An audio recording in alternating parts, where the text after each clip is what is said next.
Good evening. My name is Ashley Ritchie Grooms, and today I would like to tell you about an American icon and shero that has empowered and inspired American women for over 80 years now, the strong and beautiful Rosie the Riveter. Rosie the Riveter was the star of a campaign aimed at recruiting female workers for the defense industries during World War II, making her perhaps the most iconic image of working women continuing today. In movies, newspapers, posters, photographs, and articles, Rosie the Riveter's campaign stressed the patriotic need for women to enter the workforce. On the cover of the May 29, 1943 edition of the Saturday Evening Post, published by Norman Rockwell, pictured here, Rosie the Riveter was portrayed wearing a jumpsuit with a patriotic flag background and a copy of Adolf Hitler's racist tract under her feet. Although she was based on a real-life munitions worker, Rosie was a fictitious character that went on to become one of the most successful recruitment tools in American history.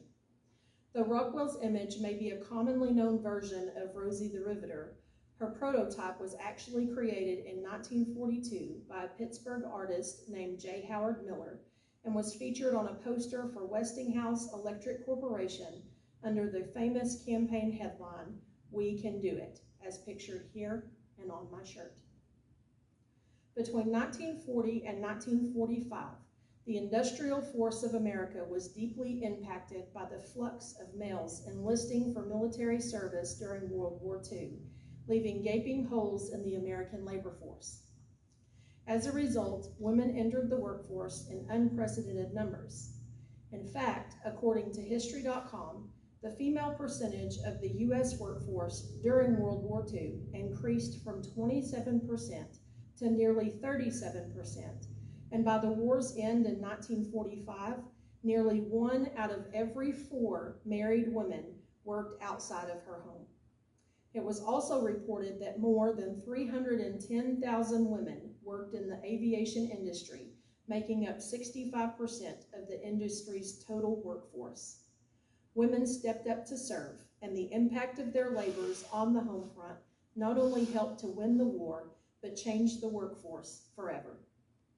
In the 1943 song, Rosie the Riveter, she was portrayed and credited for her strong and courageous contributions to the war efforts in the lyrics written by Red Evans and John Jacob Loeb that go, "All the day long, whether rain or shine, she's a part of the assembly line. She's making history, working for victory, Rosie the Riveter. Keeps a sharp outlook for sabotage, sitting up there on the fuselage. That little frail can do more than a male can do, Rosie the Riveter. Rosie's got a boyfriend, Charlie. Charlie, he's a Marine. Rosie is protecting Charlie, working overtime on the riveting machine. When they gave her a production E, she was as proud as a girl could be. There's something true about, red, white, and blue about, Rosie the Riveter." Please join me in saluting and paying tribute to my personal shero, Rosie the Riveter, a true American icon, as she still radiates and influences the spirit of strong, beautiful, and hardworking, tried and true American women, and all of the modern-day Rosies just like me, yesterday, today, tomorrow, and forever. We can do it. Thank you, Rosie.